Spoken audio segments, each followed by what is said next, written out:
This is Lois Whaley for Women Today and Yesterday. On the Saturday after the election in November, Alexa Ross, also of Channel 9, and I went up to Delaware, Ohio to the annual meeting of the Unitarian Universalist Social Justice Group, UUJO we call it. And I think, yes, there's a close-up of my t-shirt. You see it says UUJO and has the Ohio State group the whole outline of Ohio, and also a safety pin there right under our UUJO, and these are symbolic of standing up for love, which is the motto for UUJO, and by that they mean the love of neighbors and friends, and not just friends, but everyone, especially people who are marginalized, like black people, poor people, many of whom live near us right here in Appalachian, Ohio, and others who are need to have someone help stand up with them for justice. So at this meeting, Alexa and I taped two of the segments in particular that were done during that day. The first was the Moral Revival Movement and a Progressive Agenda, featuring Amanda Hoyt of Faith in Public Life. The second large group that we had there, the speaker for that was Showing Up for Racial Justice, SURGE as it's called, its acronym, with the Reverend Elaine Campbell, one of the ministers on the team at the first Unitarian Universalist Church in Columbus. So we'll be hearing first from Amanda Hoyt, Faith in Public Life, and then go on to see the Reverend Campbell speaking about showing up for racial justice. And then the very final bit is a summary from the different parts of Ohio, the North, the Central, and the South. Because there's only been UUJO for about 3 or 4 years, since actually, as far as the denomination is concerned, most of Ohio is in the Ohio-Meadville district, which actually includes Pittsburgh. But it does not include two of the large cities of Ohio in the west, Dayton and Cincinnati, which are in Ohio Valley. So we thought it would be good if we could have a united Ohio interest in social justice issues for our whole state. And that is what you'll be seeing as we go into it. I'd also mention that there's a place where we see a golden calf.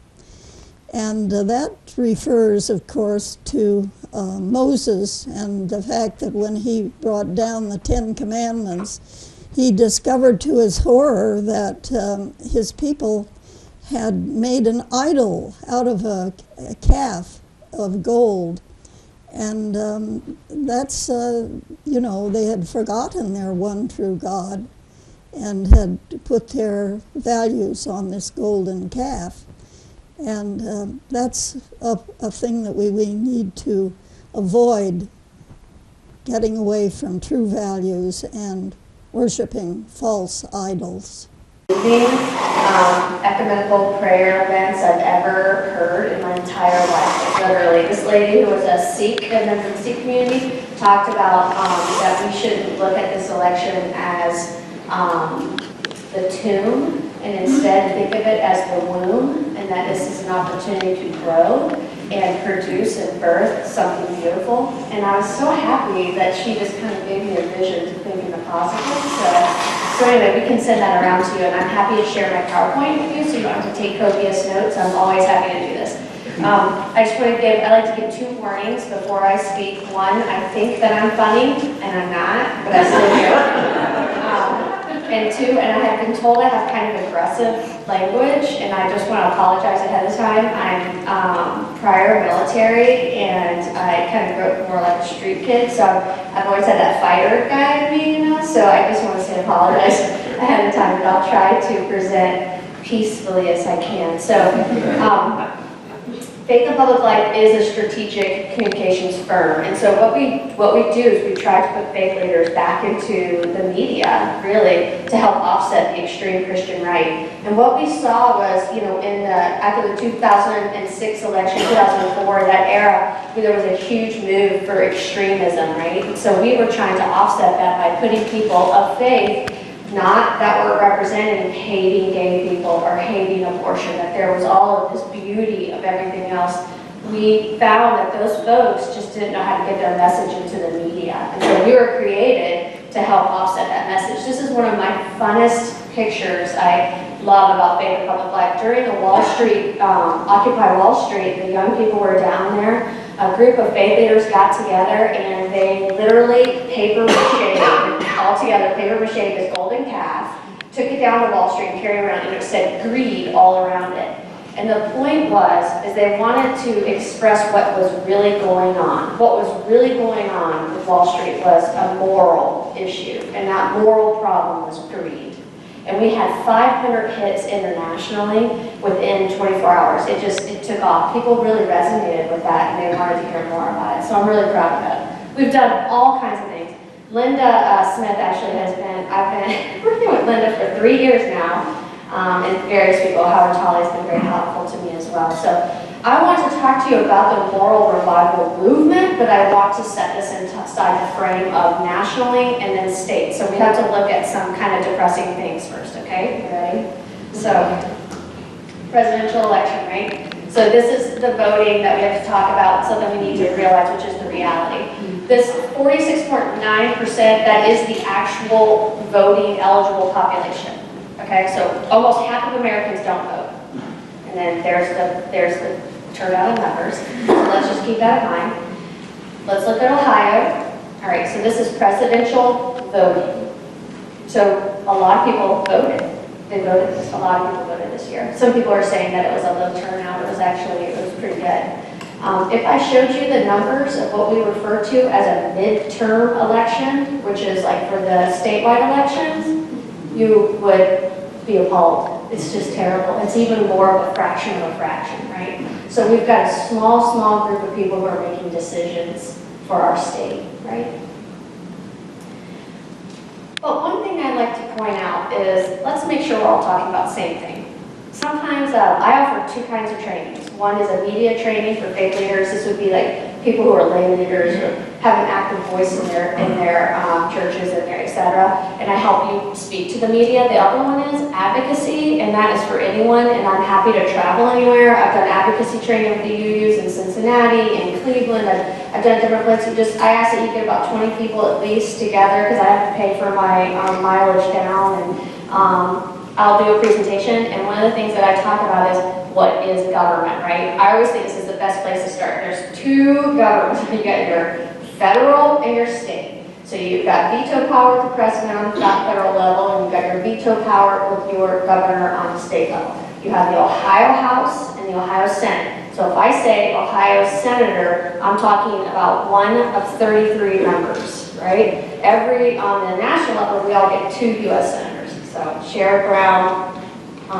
Rob Portman, so we're concerned, what my concern here is Ohio, right? Because that's where we live. This is the Ohio House, the way that it's going to stand. So they lost Debbie Phillips' seat, the Democrats did. That's that one in Athens.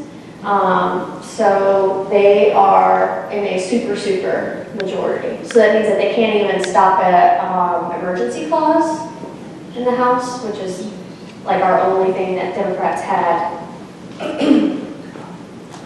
This is who your future Ohio leadership is going to be, Ohio House leadership. The reason why, well, the Senate, I'm going to show you also, but they haven't voted yet, but the Ohio House leadership, this is the areas that are represented.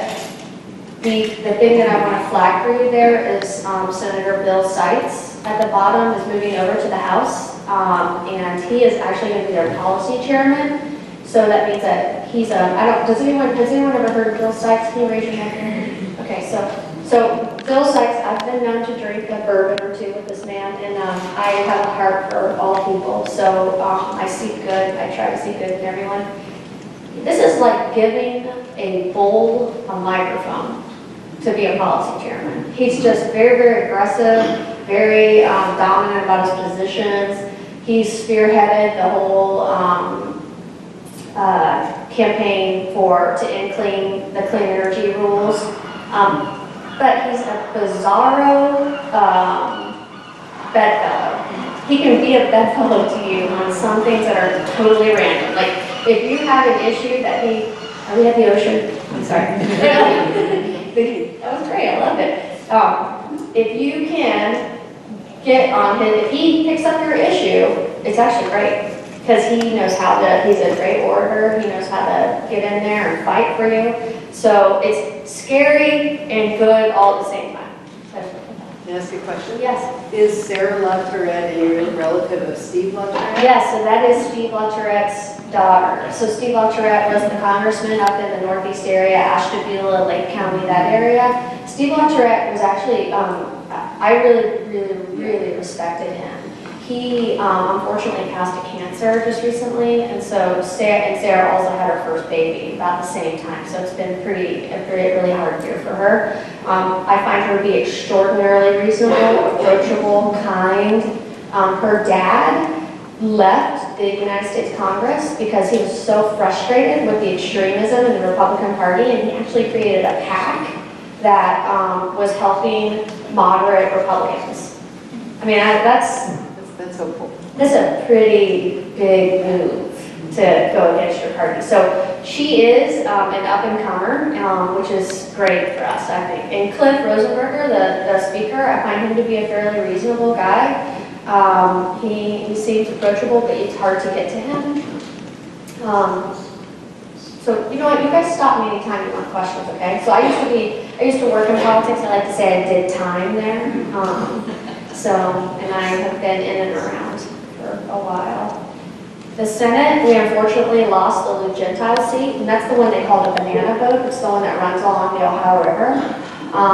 He would be considered a blue dog Democrat, so a Democrat who believes in guns and like that kind of thing. And he really, really lost. I mean, he lost in a big way. But Donald Trump took those counties at such a high number, our rural counties, that Lou outperformed Hillary Clinton, but it wasn't enough to make a difference. So they have not voted on leadership for the minority or the majority, and the president is slated to be Larry Ossoff.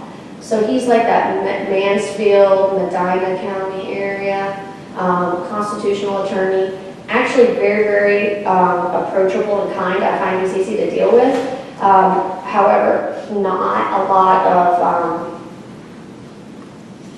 he folds easy, but if he hears from his constituents in a powerful way, it gives him the cover he needs to make choices that we wouldn't normally see from him. Linda had asked me to give a list of lame duck, and I forgot because I'm absent-minded. It's supposed to be funny, but it's true. So I just wanted to flag these for you. These are the things that they're talking about moving. Lame duck is the, after the election, before the end of the year, before the General Assembly is over, it's where really terrible things happen, to be honest. It's like, when they say devil in the details, lame duck's where it was created. So the education bill, the education deregulation bill that came out of the House, came out of the Senate, it's over in the House. Keith Faber, who is the president of the Senate, really wants to push these issues. The Sunset Agency Bill. The Sunset Agency Bill is the bill to tell the governor to go and, because the governor's people went after the boycott stuff, to expose charter schools. So they, out of retaliation, they were pretty upset in the Senate, and they created that sunset agency bill saying that the governor has to bring every agency before him. I like it because it's like a fight amongst their family, and it's like, do it. Let's see how this rolls. Unemployment compensation, a lot of you might have heard of it. We're actually getting ready to release a sign-on letter that we would love to have everyone sign on to, and it's people of faith saying that unemployment compensation shouldn't come on the backs of employees, and that we understand that it's in debt, but it needs to not be on the people who need it the most, right? There is a bill to allow, the audacity. I'll say I thought a lot about telling you guys about Keith Faber, and I think that it's not good to talk poorly about people, but let me just say I've been in this game for since 1999. I have never, ever, ever met anyone like Keith Faber, President Keith Faber, in my life, ever. And I'm not saying that in a good way. It's just a bad situation. If I teach you anything today, you cannot negotiate with him. Just don't do it. Use someone else as your vehicle. So this leader stood up on Thursday, and talked about how he wants to push through a public official raises program. Basically, it would be a constitutional amendment so that there will be a committee to give elected officials raises on a continual basis. I was like, if you want to raise, have the balls to introduce the bill yourself, because I'm sorry, that is just a total scapegoat thing. That's like saying, oh, I want to raise, but I don't want the responsibility. We can't control a committee that they put in place. Yeah. It should be legislated. So anyway, so that's on there. Clean energy standards, Bill Sykes is still pushing his bill, which is over in the House. That clean energy standard stuff is that, you guys remember that Senate Bill 310 from before, they froze it. Yeah, it's a mess, but what they're trying to do is make it optional, which is just freezing it for 2 more years. Here's the really crazy thing though.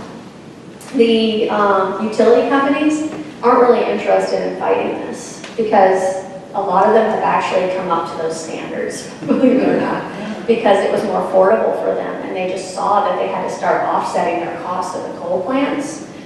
They are more interested in keeping their powder dry for re-reg next year, okay? So it kind of puts us in a really weird position, which I like it because I think it's good for us. So I think we can push as a faith group.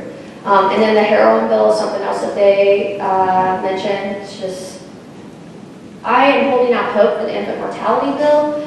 Many people have helped support me with a bill that we introduced, Faith and Public Life took the lead on, which is a pregnancy discrimination bill. It's 301, Senate Bill 301, and basically women right now who are pregnant in the workplace are allowed to be fired if they can't perform the full duties.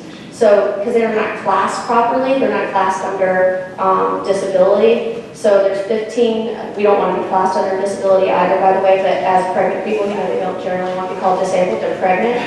It's like, if they didn't slip and fall, So we would be the 16th state if we could make it happen. Anyway, I'm trying to, there's a momentum to help us get into an infant mortality bill, I'm hoping, but we'll see, because it's tricky. Yes, sir. Can you explain the top of the education deregulation bill? Which one? Senate Bill 3. Oh, Senate Bill 3. So this is to allow, let me see if I can get this, 120 of the top performing schools in the state of Ohio would be exempt from rules. So regulations that we normally put on other schools, I know. Doesn't that get me? I know everybody's like, scratching my head. So, how many of you have heard of the moral movement, though? Have you heard of, Reverend Barber? I went to your UU National down at the convention. Man, he was on fire. That was one of his best. I've traveled with him, and but wow, he really just didn't play around, did he? That's how someone who should probably start with "I apologize," right, before they speak. But his use of the N-word was like, I felt good that he shocked me, because we needed to hear it. We needed to hear it, So what Reverend Barber built in North Carolina was a moral movement, and what he did was he said, look, we're all of different faiths, and we probably all have different beliefs, but we all know something ain't right. So let's meet on the same day at the same place and talk about how this just ain't right. And it grew and grew and grew, and they started having like 10 and 14,000 people marching in North Carolina. And this model is something that I think that we really, really need to take seriously in Ohio. We're never going to be properly ecumenical. We're never going to properly give people the time. We're never going to properly do anything. So let's just say, oh, do we really? I'm really that slow? Okay, gosh, okay. So you can read it on your own. It's a great, we started to do this. There's our folks that we did. If I wasn't so short, you can see all the other people behind us, which is great. Here's another. This is what we did in September, what Linda was referring to. It was wonderful. We came and we did all kinds of other things. There's a video in here too. We don't have time to watch it, but it's inside the notes and you can look at it. It's an awesome video just talking about what we believe. And what we believe, I should say, it's right here. So we believe in a moral agenda that stands against systematic racism, classism, poverty, xenophobia, and any attempt to promote hate towards any members of the human family. I think they did a really, really good job. I mean, we could do a lot in there and, nitpick it, but I think that he did a great job. So, I'm about to show you something on the negative side and I'll end on the positive, but we tried to do this moral movement, and here's our moral movement that we did. We did, what was it, the 7 days of prayer? Something like that. And so we prayed 6 days of prayer. We prayed on different things. Pray for women, pray for racial justice, pray for all these things. And Linda Smith was my woman, pray for women's rights. And so I called her the night before and I said, Linda, I'm going to throw up. I found out that Ohio Right to Life, Planned Parenthood, and NARAL are all coming to pray with us. I said, you gotta be ready. Get strong. You know, because I didn't really know what to expect. So I called the highway patrol. I'm like, listen, you guys are gonna have to join our prayer, okay? So they're there. We're at the State House. We joined hands in this huge circle, like a huge circle of women, and they were so respectful of each other, and they said the sweetest, most caring prayers about women who they really cared about, and it was great.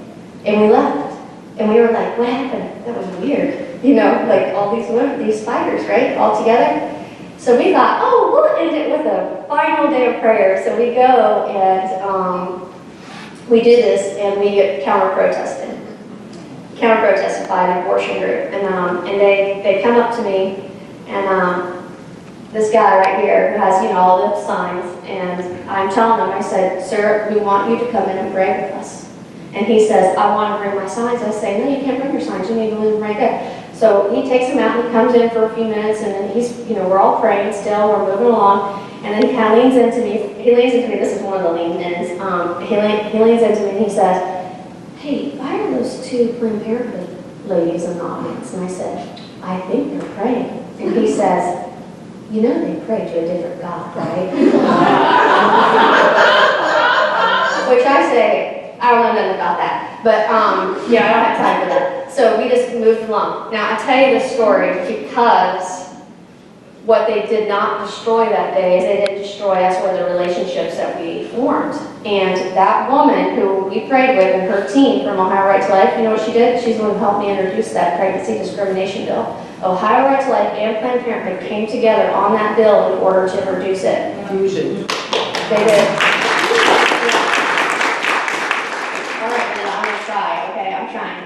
My whole point to you, I'm just going to tell you, is that you have to have a statewide movement. It's the only way to defeat any kind of legislation or anything that happens, all right? See these right here? These are all the states that have passed statewide initiatives. These are things, look at Maine, they are taxing people who have over 200,000 because they said, you know what, you have too much money and you need to do your fair share. I mean, that's crazy. I mean, reclassing felonies to misdemeanors? It's cray. Like, I'm floored that there was such a state movement, right? All these state movements, payday lender, interest rates, all that stuff. So I say to you that we need organized people, organized money at the State House like we did with Senate Bill 5. But at the same time, for the next 2 years, we have to be focused on a statewide play. We can't allow for the electeds to rule it anymore. We can't, it's just not happening for us, you guys. We gotta start doing ballot initiatives. It's what we know, it's what we're good at. What was the best thing that came out of the election of Ed Fitzgerald versus John Kasich? Anyone know what the best thing is? See, it's the low voter turnout. The low voter turnout enables us to put ballot initiatives for a fraction of the cost, because it's based on the signature collection. It's based on the last gubernatorial election. Yeah. It's our time, it's our moment, it is the only chance we're going to get to do this before the next gubernatorial election in 18, and there's already a movement afoot for minimum wage and criminal justice reform. So I say all that because I think that that's where we need to focus. Yes, What about redistricting? so redistricting won't happen until 22. The numbers will be pulled in 20 and 21, right? So every census, we do redistricting and we draw the lines. The legislature has agreed to not the most terrible plan in the world. It actually does give us a shot. I see that in 10 years from now, we're going to be looking at a totally different state because they agreed to do something that actually was noble. I have no idea why they agreed to it. Honestly, I have no idea. Because it takes power away from them and drawing the lines. But we don't have redistricting for the congressional level. And so we do have to do that. People have been talking about putting it on the ballot. Personally, my opinion is we throw it all on the ballot because as long as it's simple language, voters will vote yes. Anytime they feel even a hint of confusion, their primary feeling is no. So, I've heard about people wanting to put gun background checks on as well. I just think they loaded it up. But the minimum wage thing, the one thing I'll tell you, there's two really key groups that are working on this. The Ohio Organizing Collaborative and SEIU 1199. It's both of their goals. The thing that we have to worry about as us is that we have to be in there in the details because we need tipped workers to be in our minimum wage. We just cannot be women behind like that. That is just, it would be, in my opinion, an abomination of changing the Constitution if we don't have tip workers. So the devil in the details sitting in there. Any other, yes? Can you, or I don't mean you as an individual, can we, and is there a legal term for livable wage versus minimum wage? Or are we stuck with minimum wage as a terminology? I think that actually is a constitutional language issue. So yeah, I think you're kind of stuck with it. You could maybe say make minimum wage a living wage, obviously, because that does rhyme pretty well and people get it. And people have, the one thing that we have changed is the language of economics. So people are getting it. Got it. One thing you seem to have left out of the good things that came out of the election was Maine passed a ranked choice voting law. I don't know this. What did you tell me? Both for their state and their federal, you can vote for two. And if your first one doesn't come in, then your second one comes into play. It's called ranked choice voting. Ranked choice? Rank. R-A-N-K. Oh. Yeah, thank you for flagging that. I did not know that. Yeah, I pulled this off of BISC, which is they cover a lot, they help a lot of states when they're doing national stuff or statewide initiatives. It brings more voices into. That's great. See, I love it. We'll keep talking together. So I think that Linda wants me to go now. So I just want to thank you all.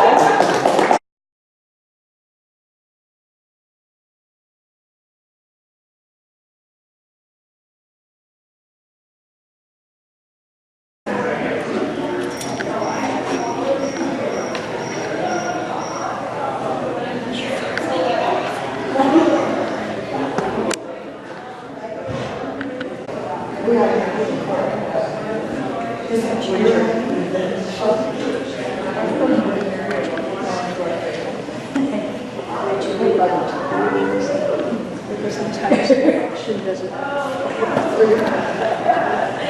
I try to bow out as many things as possible.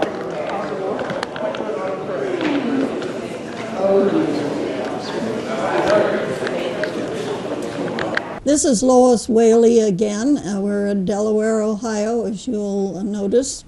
and the theological seminary there, and having just heard from Amanda Hoyt, we will take a look at what's going on there, and then we will hear from the Reverend Lane Campbell, and finally the summaries of the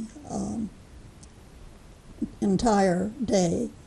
I don't have 5 minutes because I'll just get started and keep going. Well, hello everyone, and thank you so much for having me here. How many people here have heard of SURGE or Showing Up for Racial Justice?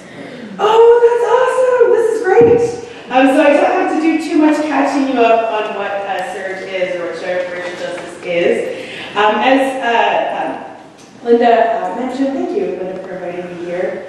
As Linda mentioned, Showing Up for Racial Justice is an organization that works primarily organizing white people, mobilizing white people for racial justice struggles.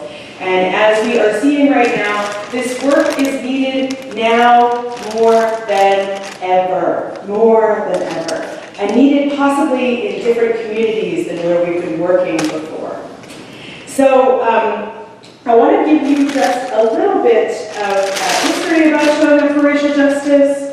I want to tell you just a little bit about our core values. And then I actually want to give you a little bit of time to do maybe a little activity, trying on some of the stuff that SURGE has been talking about, Showing Up for Racial Justice has been talking about.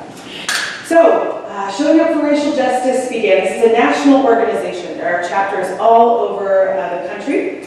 And it began back in 2008. Showing Up for Racial Justice has a history actually of response following a presidential election. So in 2008 we began following in response to the racist backlash that came out following the presidential election of Barack Obama. And during that time there were many organizers of color around the country who were seeing all this racist backlash come up and were saying, hey, white folks, where are you? You need to come and get your cousins and start organizing with them and start moving them into conversation, into action around racial justice. So a call went out for white people to start to organize better with white people, and that's how Showing Up for Racial Justice was born. As I said, there's chapters all over the country, and there's actually 3 chapters right here in the Columbus area. We have Showing Up for Racial Justice Columbus. We also have one in Upper Arlington, which is a suburb of Columbus, actually sort of intentionally created white suburb. So it's interesting to be doing work there. And actually we have a chapter currently meeting in Worthington. We do have a chapter in Greater Dayton that's doing some fabulous work in the Greater Dayton area. And we do have a chapter out in Cleveland. As of right now, I don't know of one in Cincinnati. But it'd be great if some folks want to start one up. Or Athens. Or Athens. There we go. Where else? You can, I mean, really, folks can start a Showing Up for Racial Justice chapter anywhere. Literally, what it took were a couple of passionate people coming together and reserving some public space at our library and putting together a conversation. If you go on the Showing Up for Racial Justice website, they have a toolkit for you to start your own chapter. And they have webinars that you can watch to prepare you. I mean, these folks are tool builders and skill builders by nature and ready to share out that information. So if folks want to start one where you are, please come and talk to me or feel free to reach out to me following this. I'd love to offer some support and also to offer some insight as to how to get a chapter started up. So SURGE, Showing Up for Racial Justice, has 5 core values. One that Linda mentioned is calling people in rather than calling people out. And this is more about, if we want to get more folks involved in racial justice struggles, just telling someone that something is messed up and then leaving the conversation at that really is not effective. You know, as maybe some of us might know in conversations that are happening on social media, you know, just telling someone that what they're saying is messed up and befriending them is actually not working. It's not a good strategy for getting more people involved in the work. What does work is engaging folks in heart-based, heart-centered conversations around why racism is affecting us and literally why racism is hurting us as white people. So we have a practice of calling people in rather than calling people out. We have a couple of folks in our Columbus chapter who are actually training us around this right now. where we actually sit together and try on different sort of situations in our lives and do some role playing together about how to actually call people and how to actually start conversation and how to say, hey, I hear some of what's going on with you, and I think I might be able to provide a different perspective for folks who may have, for folks who may feel stuck in these conversations. Another core value is that there's enough work for everyone. So if we are going to end racial injustice ever, there's enough work to go around for everybody. We believe in abundance, and there are so many different ways to get involved in this work. This isn't just about being out in the streets and protesting. This is also about, some of the work that needs to be done behind the scenes, some of the administrative work, policy work, government work, different pieces like that, lobbying. So there's enough work for everyone, and there's enough work for everybody's skill set. I have a meeting next week to meet with someone who is not going to be a public face or a public voice, but is really great with websites and Facebook, thank God. And so she's going to go through and do some of that work for us. So there's enough work for everyone. One of the other pieces that we value is to take risks, make mistakes, to learn and keep going. So this is a key central part of working for racial justice as white people especially. I know for me, times when I've said things that have been messed up, or times when I've done things that could be construed as messed up, it's kind of the easy way out for me to be able to just say, shut down, I'm not going to be a part of this movement any longer. Or to take a step back. And instead what Showing Up for Racial Justice is inviting us to do is to make those mistakes, to own them, and to admit to them, and then to learn from them, and to keep moving forward. We need folks who are going to be able to work on racial justice issues in the long haul. Other core key values of showing up for racial justice, growing is good. We want to grow and invite as many folks in as possible. So we focus on trying to create the best welcome that we can. We actually had a statewide convening for Showing Up for Racial Justice over at First Unitarian Universalist Church of Columbus, and one of the things the woman who's become our national leader, one of our national co-directors, said is that in white supremacist groups, the welcome is outstanding. In white supremacist groups, how do folks find out about it? They get invited and they get warmly welcomed in. Now, when you think about some of our liberal political circles, and you think about the welcome that people receive there, I've definitely been to some meetings that are like down the stairs, in the back room, you're lucky if you find it, kind of a deal. Then you get there and it's like, do you know somebody who's here? So we're trying to create a better welcome and a more broad welcome to invite as many people in as possible. And I have to tell you that since the election, we have had over, I think, like 150 requests to join our chapter's Facebook group since the election. So folks are hungering for this, and folks are really, I think when Alton Sterling and Philippa Castile were killed by police, we grew that day, like in the days after that, by about 500 folks. So every time that something happens, more people want to get involved. And it's really difficult when folks actually take the risk to come out and to get involved and to take a step outside of the privileged places in which we often live. And then they're met with well, who do you know here?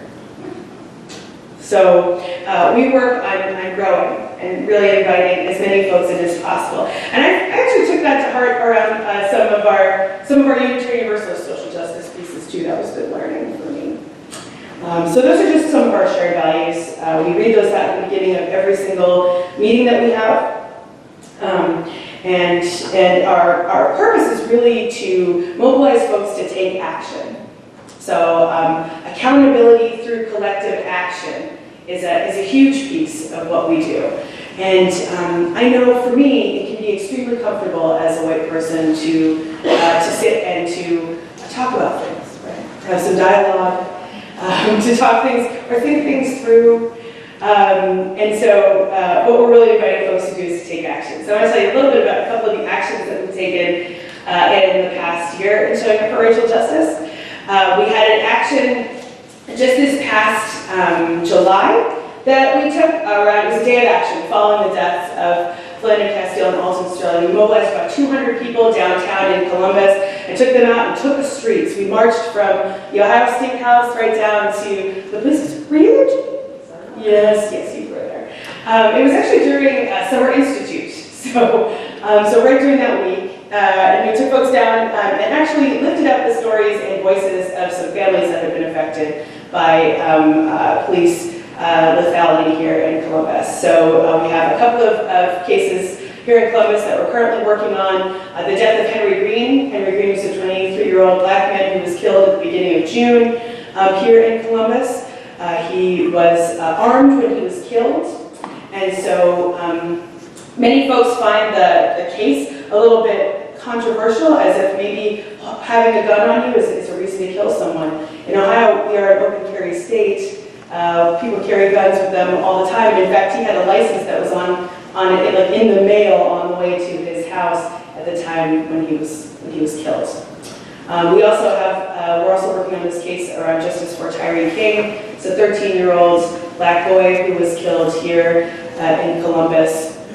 Actually, they just released an autopsy report proving that based on where the gunshots entered his body, he was running from the police when he was killed. And so he had a BB gun on him. There's a recurring theme here. We saw it in Beaver Creek with John Crawford. We're seeing it with Timmy Rice out in Cleveland. There's a recurring theme here. So we're also working on that, working to provide support to Black-led organizations that are asking for justice for Tyree King and really centering the stories of the families of these people who have been killed. Some of the ways that we've been working on that is to demand independent prosecutors take a look at those cases. So we know that it's really difficult for a local prosecutor to hold the police accountable. There's already a relationship that's built there, and it's really hard for the police to hold the police accountable. You need another party. And one other thing that we've also been working on, though albeit it's really slow here in Columbus, is getting a citizens review board together. But again, this is something that they've tried in 2009 and it failed. This is something that folks tried again recently, and it's currently losing steam, which is unfortunate.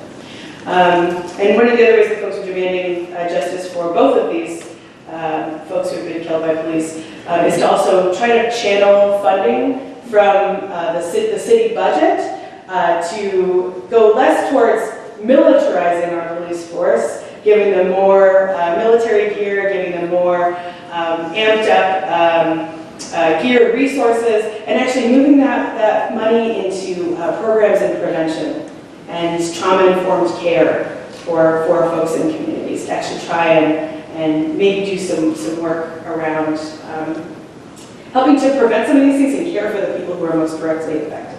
Do you have a question? I have a comment. Sure. Joe Peters, the prosecuting attorney from Cincinnati, is prosecuting Sam DeBose's murderer, Ray Kensing, and the jury is out right now. It's a hung jury. Try it over. Sorry? Hung jury. Hung jury. Jeez, I wonder how it feels for that family. That's good. Gosh. So yeah, I mean, we continually see when the local prosecutor tries it, it's been very hard to convict anybody or to hold anybody accountable. Yes? You said that the budget money was used to buy military equipment. I thought that equipment was given to police departments by the federal government.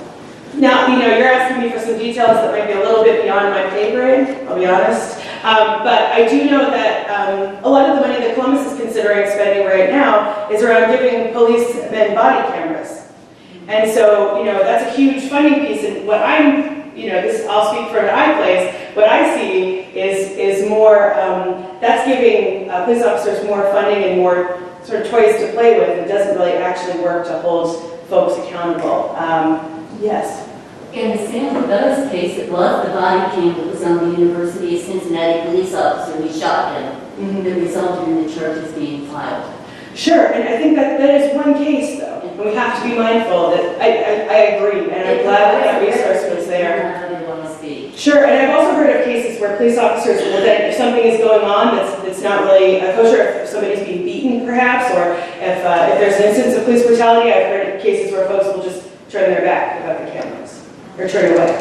So, you know, I mean, I would rather see that money, and I would stand with my other colleagues here in the Columbus area, our Black leaders here, in saying that I would rather see that money go towards prevention programs, go towards maybe some implicit bias programs for our police, for which they have very little training here in Columbus. And I'd rather see some of that money go to places that that could be preventing these rather than recording them. Yeah, Jenny. The budget for Columbus just came out, and the safety program, which is fire and police, was upward of $520 million, and there was $4 million for community-based services, you know, in this area of the initiative of safety. So, I mean, it's just quite an imbalance. I think we're just trying to get a better balance. I think cameras might be great, but the militarization of police forces is something that is very, very concerning. Better camera than a flight jacket. Yes, yeah, Howard. For white allies, Black Lives Matter Cincinnati has recently reached out to ask whites to join their demonstrations, and also whites to attend their monthly meetings. So I'm curious whether Black Lives Matter in Columbus and the extent to which allies are asked to remain separate, or whether there's now some involvement, a close relationship. Well, this is $1 million question. So we do not actually have an official Black Lives Matter chapter in Columbus, Ohio. We have many organizations who organize for Black Lives and organize under that banner here in Columbus. We have the People's Justice Project that has done a phenomenal work and does statewide work that is people of color led, particularly around mass incarceration. They've done a bunch of Black Lives Matter work here in Columbus. They are multiracial by nature. They're Black led. And we also have an OSU Coalition for Black Liberation, again, multiracial and Black led.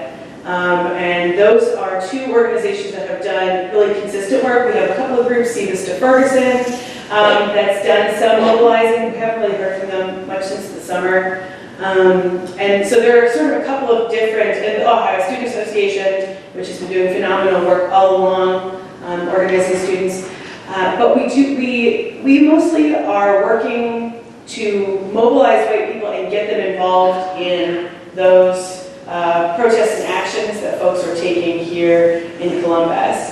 And really trying to sort of be that kind of conduit to invite people in and then to get them ready to get out into the streets, or to get them ready to get out into action. It's interesting to be an organization that focuses on mobilizing white people and being more like an allied organization without having a specific Black Lives Matter chapter here. And there's been some conversation about that very recently.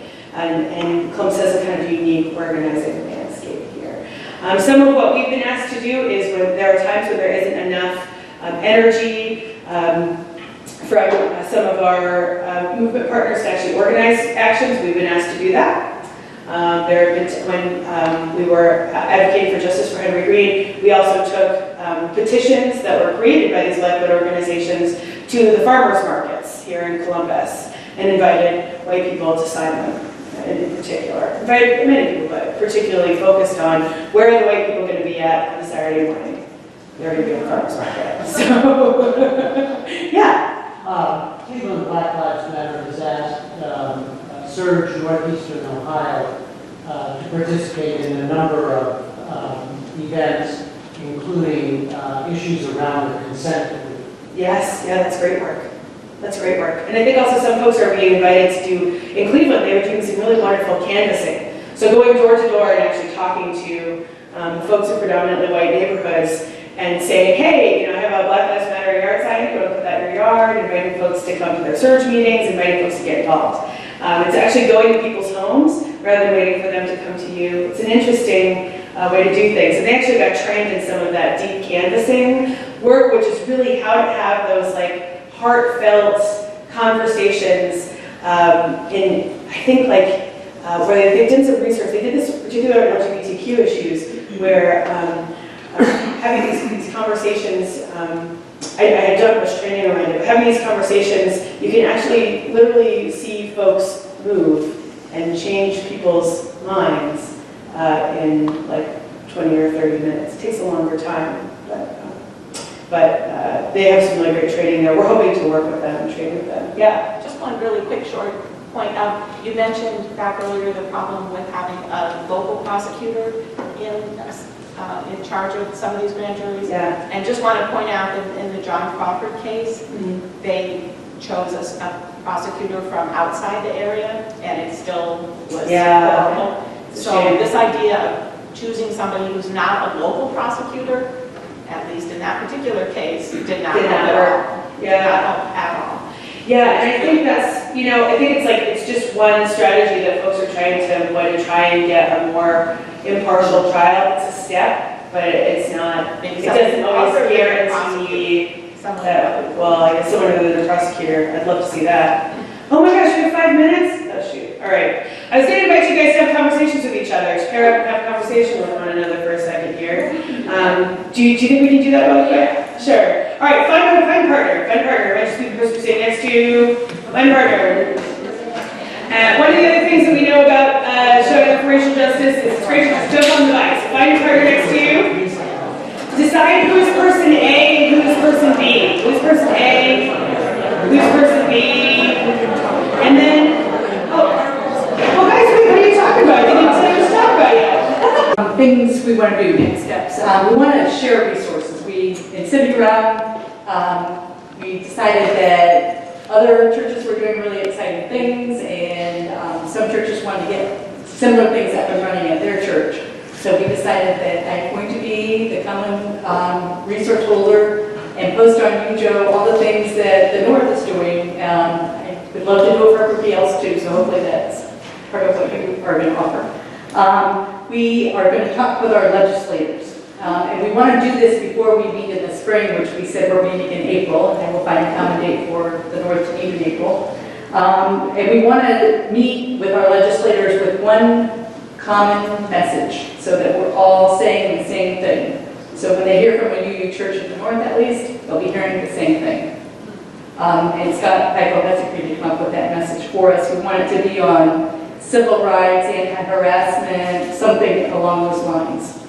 Our next thing is we also agreed that we wanted to do a safety pin campaign, and we want to let our newspapers, anyone who will listen, we are going to tell them we're the safety pin church.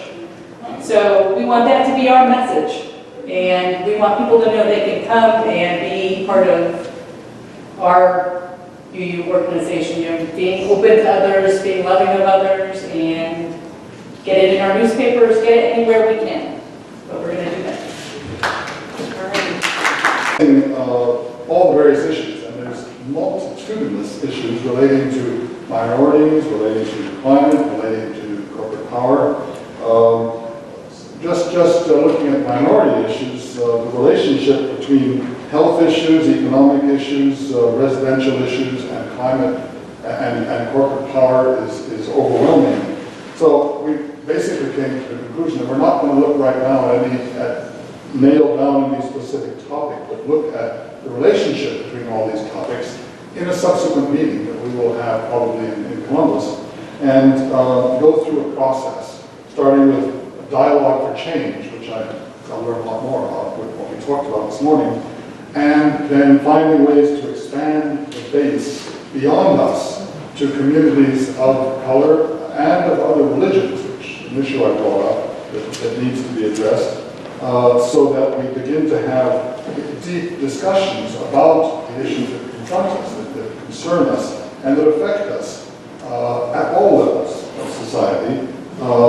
And that would then lead to as you said in the North, advocacy to our legislators on the issues that we determine, that we decide on. And hopefully the same thing, that this could maybe we can have dialogues between our North, South, and South, so that we eventually come up with something that's similar. Also added the possibility of, beyond just the legislators, finding perhaps an appropriate organization that already exists with whom we could collaborate on ballot initiatives. This is the thing that is apparently suggested. This is really, the time for ballot initiatives at a point where we don't know what elections are going to be. Ballot initiatives where we're dealing with ourselves, with each other, with other people in our community can be successful. We have 2 of them in Ohio on Route to Amend, and 2 national states, California and Washington State, both approved ballot initiatives on Route to Amend. So we like ballot initiatives. Stay tuned. We had a similar discussion. We started out on what are all the issues and decided that it wasn't probably appropriate to pick an issue right off the bat, and instead focus on what UUJO can do, which would be training and advocacy. So one of the specific things we want to do in the spring is to bring Amanda Hoyt in to do training, and that would be in the morning. And in the afternoon, we'll actually have scheduled legislative visits so that we apply that training immediately on issues that we care about. And Amanda has additional training, not just on how to talk to your legislator, but on moral revival, on how do we align our training to be more like a moral movement, a moral movement. We also recognize that it's important to share our successes with the entire UUJO network. And so finding ways to do that, ideally through Carol, so that can get out, will be really important. And there are many methods of communication, and we tend to rely most heavily on the newsletter, but there's Facebook and text and tweet and bulletin boards, and our own church newsletters are really key. And if every congregation could identify someone that would share the information from Carol in your own newsletters, that would go a long way. And a new issue hit the table that's really very important. It's very connected in terms of the moral movement idea, that's education, and also toxic waste and environment. So the School of Rivers and Pipelines alive well. There's successes in Cincinnati and Dayton on the preschool promise. These are things that we can certainly share with the rest of the state. And finally, we want to try and identify a list of the issues in the lame duck session that might be acted upon, and who the key people would be to vote on that. And this is Lois Whaley again, where we've seen UU Justice Ohio in operation in Delaware, Ohio on November 12th. And you saw a number of our female presenters. This is Lois Whaley for Women Today and Yesterday.